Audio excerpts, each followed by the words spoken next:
আসসালামু আলাইকুম আপু, কেমন হ্যাঁ, আছো? আসসালামু আলাইকুম, ভালো। তো আপুর সাথে ঢাকা পথে দেখা হয়ে গেছিল। আপু, তুমি বরিশাল গেছো কখনো? হ্যাঁ, গিয়েছি, আবার যাবো আপুর বাসায়। আর যদি তোমার আইডি ব্যাক হয় হলে কি যাবো বরিশাল? হ্যাঁ, আচ্ছা, তাইলে আপু একটু গান শোনাও, তোমরা তো অনেক ভালো গান পারো। কি বলবো, আমার মনটা খারাপ। আমার বড় আইডিটা চলে গেছে, তুমি আছো, তুমি নেই, সেই আইডিটার জন্য আমার মনটা অনেক খারাপ।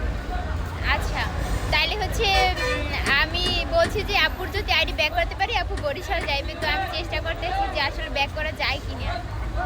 আর যদি যদি ব্যাক হয় হলে কি তুমি যাবা কিনা? হ্যাঁ, যাবো। আমি অনেক বড় একটা পার্টি দেবো বরিশালে। আপু নাকি পাঠিয়ে দেবে। আপুর মন কিন্তু অনেক ভালো।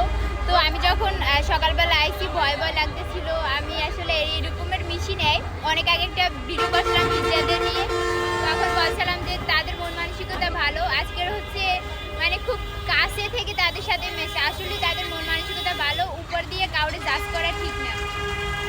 একটা কথা কি, আমাদের বাইরের রূপটা সবাই দেখে, আমাদের ভিতরে যে একটা ভালো রূপ আছে সেটাকে দেখতে চেষ্টা করে।